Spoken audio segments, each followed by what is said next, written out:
मेरे प्यारे भक्तों, जय श्री राम।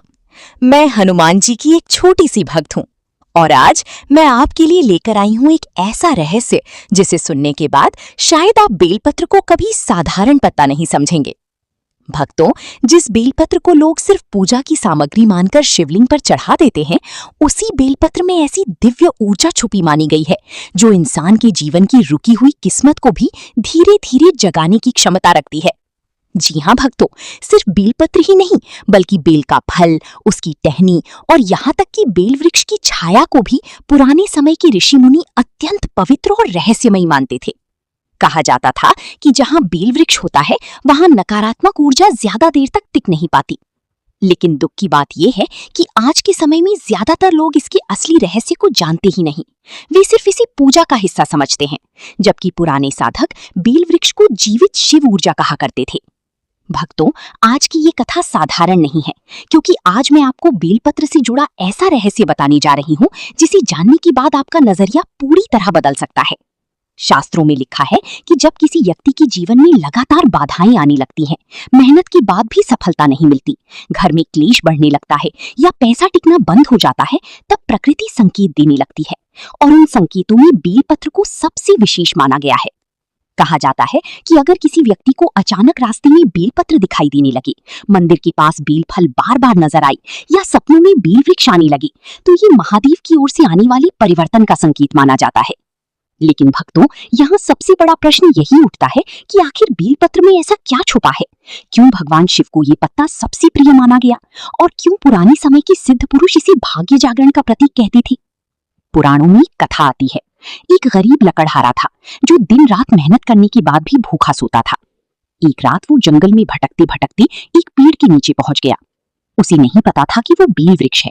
रात भर जागती हुई वो अनजाने में उस वृक्ष के पत्ते नीचे गिराता रहा और उसी पेड़ के नीचे स्वयंभू शिवलिंग स्थापित था। सुबह होते ही उसके जीवन में ऐसा परिवर्तन शुरू हुआ जिसकी उसने कभी कल्पना भी नहीं की थी। धीरे धीरे उसकी गरीबी कम होने लगी, रुके हुए काम बनने लगे और उसका जीवन बदल गया। तभी से बेलपत्र को शिव कृपा और भाग्य जागरण का प्रतीक माना जाने लगा। लेकिन रुकिए भक्तों, यहाँ एक ऐसा रहस्य छुपा है जिसके बारे में बहुत कम लोग जानते हैं।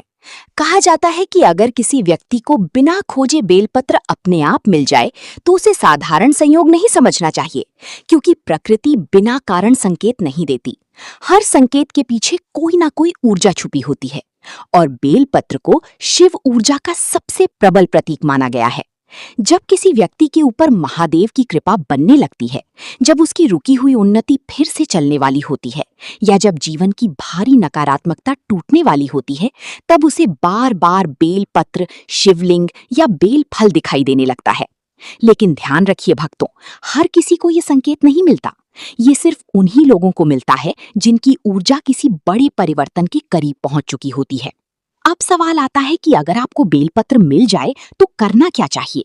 यहीं पर लोग सबसे बड़ी गलती कर बैठते हैं। कुछ लोग बेलपत्र को पैरों से छू देते हैं, कुछ लोग उसे कहीं भी रख देते हैं और कुछ लोग बिना श्रद्धा के सीधे शिवलिंग पर चढ़ा देते हैं। जबकि शास्त्रों में कहा गया है कि बेलपत्र को कभी अपमानित नहीं करना चाहिए, क्योंकि ये सिर्फ पत्ता नहीं बल्कि शिव तत्व का प्रतीक माना गया है। अब ध्यान से सुनिए भक्तों, अगर आपको ताजा बेलपत्र मिले तो उसे दाहिने हाथ से उठाएं, फिर आंखें बंद करके मन ही मन बोले ओम नमः शिवाय। इसके बाद उसे सीधे जमीन पर मत रखें, पहले एक साफ लाल या सफेद कपड़े पर रखें, फिर उसके बाद एक दीपक जलाएं। लेकिन रुकिए, वो दीपक साधारण नहीं होना चाहिए। पुराने ग्रंथों में कहा गया है कि अगर घी के दीपक में एक साबुत लौंग डाल दी जाए तो उसकी ऊर्जा कई गुना बढ़ जाती है। यही कारण है कि पुराने साधक बेलपत्र और लौंग को साथ में प्रयोग करते थे। कहा जाता है कि ये प्रयोग रुकी हुई सकारात्मक ऊर्जा को फिर से सक्रिय करने लगता है। लेकिन भक्तों, यहाँ एक बहुत जरूरी बात समझनी होगी। ये कोई जादुई चमत्कार नहीं है, ये श्रद्धा, भावना और मन की शक्ति का मेल माना गया है। अगर मन में लालच, क्रोध या किसी का बुरा करने की भावना होगी तो ये प्रयोग कमजोर पड़ जाता है। पुरानी संत कहा करते थे कि जहाँ मन अशांत होता है वहाँ शिव कृपा ज्यादा देर तक नहीं दिखती। अब आगे जो बात मैं बताने जा रही हूँ वही इस पूरे रहस्य का सबसे गहरा हिस्सा है। सोमवार की रात या प्रदोष काल के समय स्नान करके साफ वस्त्र पहने, फिर अपने सामने 3 ताजे बेलपत्र रखें। लेकिन ध्यान रखिए वे कहीं से टूटे हुए ना हों, क्योंकि शास्त्रों में पूर्ण बेलपत्र को ही पूर्ण ऊर्जा का प्रतीक माना गया है। अब उन बेलपत्रों को लाल कपड़े पर रखें, उनके ऊपर थोड़ा सा चंदन लगाएं और बीच में एक साबुत लौंग रखें। फिर घी का दीपक जलाकर 21 बार ओम त्रयंबकम यजामहि मंत्र का जाप करें। कहा जाता है कि इससे आसपास की भारी ऊर्जा धीरे धीरे शांत होने लगती है, घर का वातावरण बदलने लगता है और मन के भीतर का भय कमजोर पड़ने लगता है। लेकिन भक्त को यहाँ भी लोग सबसे बड़ी गलती कर बैठते हैं। कुछ लोग जल्दीबाजी करने लगते हैं, कुछ लोग बीच में मोबाइल देखने लगते हैं और कुछ लोग सिर्फ धन पाने की बेचैनी में ध्यान भटका देते हैं। याद रखिए, शिव ऊर्जा वहां काम करती है जहां मन शांत होता है। अगर मन में सिर्फ लालच होगा तो प्रभाव कमजोर पड़ जाएगा। अब आगे जो करना है वही इस पूरे प्रयोग का सबसे गुप्त हिस्सा माना गया है। मंत्र पूरा होने के बाद उन बेल पत्रों को दोनों हाथों में लें और अपनी आंखें बंद करके अपनी सबसे बड़ी समस्या को याद करें। कर्ज, बीमारी, घर की अशांति, रुका हुआ व्यापार या लगातार असफलता, जो भी आपके जीवन की सबसे बड़ी पीड़ा हो, उसे मन ही मन महादेव को समर्पित कर दें।